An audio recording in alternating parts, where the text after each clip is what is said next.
right, how did that go over? On the law and order issue, the president was able to score some points, but then, of course, like so many other moments of the debate last night on the part of both candidates, it got diluted very, very quickly. Jason Rantz with us, the Jason Rantz Show on KTTH out in Seattle. Jason, of course, being in Seattle, you know a thing or two about the importance of that law and order issue. How did the candidates reach you? So I think Biden said something the right way. He came out categorically against the defunding the police movement. And that's what's going to do him some damage in his campaign, because in that one line that the majority of people actually support, he also told the progressive base that's been out there rallying and demonstrating and rioting that he completely rejects them. And for the most part, that is the base of the Democratic Party that identifies as progressive or socialist or side with Bernie Sanders and AOC. And you kind of need that base to give you a little bit of momentum in some of these states where things are really, really tight. So he said for the first time very clearly on a national stage that he basically rejects their main message, their main issue. And for the most part, up until that point, he's been trying to play it both ways. I mean, he has quietly talked about his opposition to defunding, but at the same time, he's also said he embraces this movement. Well, I don't know if you can embrace the movement that is chanting ACAB and no good cops in a racist system while also saying you stand for law and order. So I think what he ended up doing was alienating the base. Now, for Trump, I think he hit this hard really, really well. When you point out that you can't identify any law enforcement agency that actually supports you, that's going to push back at this idea that he does, in fact, support law and order. It is a delicate balance for Joe Biden to think about it, and the groups that came together to support his nomination in the end, and now bring him to the White House, or so they hope. You're leaving behind a lot of that law and order crowd. Now he's come out and protested, the violent protest, but even there, you could fairly say not enough. And I'm wondering, since he was radio silent during the Democratic convention on this, is it too late for him to have a tough law and order stance? Or does he just hope this whole thing goes away?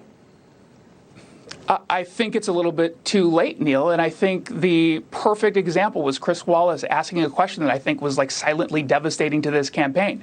Joe Biden, did you talk to your Democratic allies in Portland and Oregon to tell them to take control of the violence? And his answer was, oh, well, I'm not in public office. Well, that's correct. But you also met with the Jacob Blake family. You also went to Kenosha to talk about the civil unrest. So you very clearly could have gotten involved.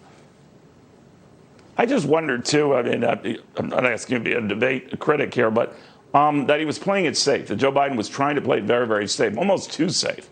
And I'm wondering if that comes back to bite you. I mean, without the interruptions, he would have been held accountable for those views or explained those views.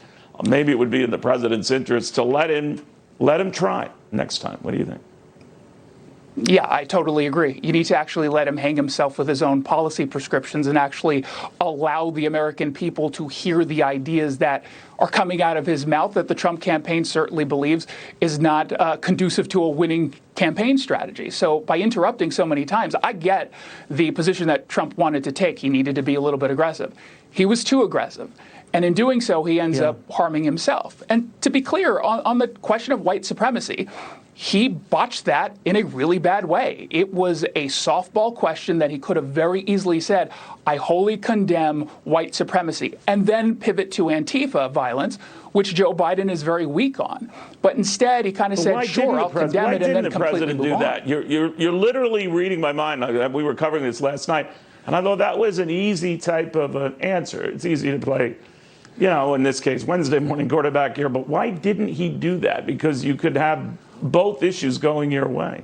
Mm-hmm. My suspicion is he didn't do it because he doesn't want this conversation to pretend that the violence that we're seeing in American cities is being done by the right wing. That's just demonstrably false, although that's been a narrative that some Democrats and media members who are sympathetic to the Biden campaign want people to believe. And so I think he's hypersensitive to it. But again, you need to be a bit more disciplined. Call out white supremacy, which he has very clearly done in the past and has done it very well and very clearly. and then you pivot to Antifa.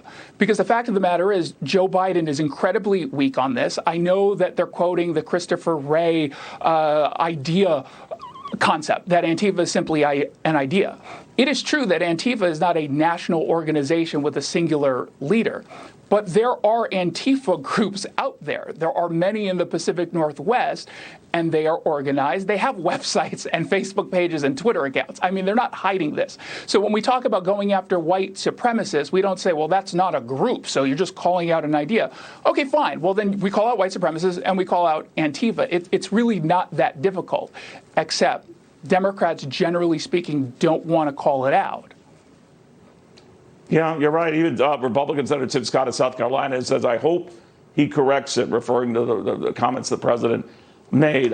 We shall see, or at least clarifies it. Very good having you, Jason, again. I appreciate it.